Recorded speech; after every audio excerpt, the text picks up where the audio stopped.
Union of Clinical Officers.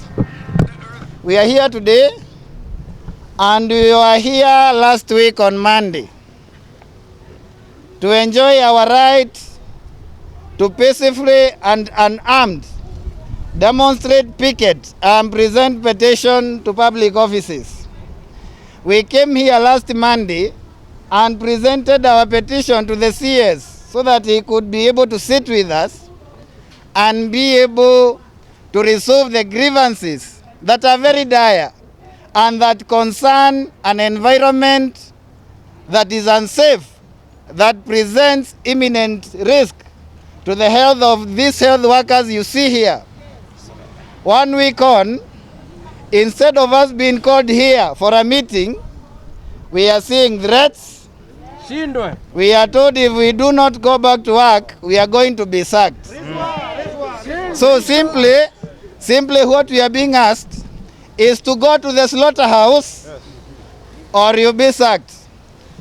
And really, for any sane human being, can you really go back to a slaughterhouse where you know you are going to die? No. It's even better for you to be sacked and look for the job next year. Yes. When you are alive. And we want to dispel the claims because there are lies and propaganda that is being peddled. And we must say that do not politicize the grievances by the health workers. There is no court order stopping the strike by health workers countrywide. Yes. The court order that is there was stopping a strike on promotions only and affecting the Ministry of Health staff, and those staff had since complied with the order. Yes. There is no health worker in the country who have not complied to any court order. And we are legally on strike. We know they have gone to court, and the courts have denied them order to force us back to work because the judges cannot condemn health workers to death. Yes. And so we are here today because we have not been invited so that we can come and ask the CS to listen to our grievances and to address them. Yes. We are also here to ask where the PPEs that we are told that we have more than sufficient. We want to know where they are so that we can pick them and then we'll go back and see patients. Tuambiwe ziko wapi, sisi tutaenda tuzichukue na tutaenda kufanya kazi. And today I just want to ask one question. We have had directives being given for KEMSA to release PPEs severally, but they are not releasing. What is really happening? Do we really have PPEs in KEMSA? That is the question I just want to ask. Do we really have PPEs? Because if we have PPEs, what is so difficult in them releasing the PPEs so that we can go back and see the patients? The problem we are having is that the government does not have goodwill to resolve this issue. For the 2 weeks that we have been presenting ourselves daily to the multi-agency committee set up by the Ministry of Labor, we have not been able to resolve even one grievance. We have some grievances that do not require any money, like exemption of the vulnerable. For the 2 weeks, they have not even been able to get a piece of paper and give a directive to be able to exempt those with pre-existing diseases, those who are pregnant, and those who are aged. Something that even WHO has been asking the government to do. So it's like our government has decided that it's okay for health workers to die because they are not concerned with the public facilities, probably because if they fall sick, they'll just be taken by an air ambulance to Dubai or elsewhere, and their German doctor will come and see them from there. And that is why we are saying, we the people, the Wananchi, we hold the power. We only delegate it by electing leaders to parliament and to the executive. We must take them to account on how they are facilitating our right to the highest attainable health standards that have been provided as a right under Article 43 of the Constitution. As we speak here today, you know the young doctor, Dr. Mogusu, is being buried.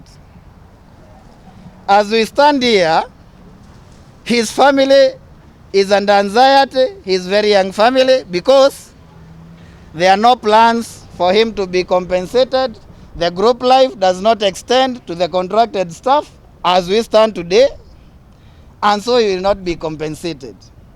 Just the other week, we buried a very young clinical officer, Victor Tioni, in Nandi, 32 years of age, left 2 kids, one 3 years, the other one is 1 year. The wife does not work. The family was depending on him, and he has no compensation. So we have actually condemned the 2 kids to a life of destitution, because the only mistake their father did was to volunteer to be able to save the country from this scourge. And so we are asking the CS, when you tell us to resume duty, what are you telling us? Are you telling us to become the Muguzus of tomorrow? Are you happy when you continue announcing the number of health workers who have gotten infected and those who have died? Because what we are asking is very legit, and the CS has said this, and it's very basic. Just to provide a work environment that is safe for us and our patients, and so that we can be able to see these patients. Go and pay the healthcare workers under contract who have not been paid for 5 months. Is that too much to ask? I want to ask the CS. Now, as we stand, there is no negotiations going on, because the multi-agency committee called us yesterday and told us they cannot continue because the CS has already abandoned the dialogue and has decided to use the undiplomatic means of compelling people by threats, and so they will have to wait for direction so that we can resume negotiations. So as we stand today, there are no negotiations because the CS Health has stopped the negotiations that were going on, and so we do not actually see a solution in sight. We are in a stalemate as a country, and it's time that any Kenyan of goodwill must stand up to their citizen responsibility and ask the important question: why am I not being facilitated to the right to the highest attainable health services that the Constitution guarantees that I should actually get? I think as the leadership of the health workers, we have provided the long-term solution to the issues of health.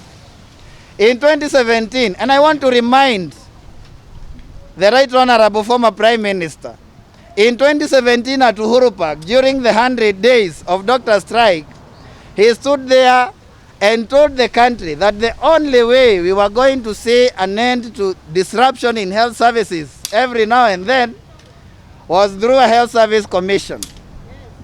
And today I want to ask the Right Honorable Prime Minister, what has changed? Because we proposed the health service commission, it was in the first BBI. In the second BBI, the task force decided to remove it. And we want to call upon him as the champion of people's rights to see to it that the Health Service Commission comes back into the constitutional amendment bill, so that going forward we do not have to do the embarrassing work of coming here to remind public offices about the duty they should perform to the Kenyans who put them in those offices. Allow me to invite the GS so that he can give the remarks, and then we get the branch here for Nairobi.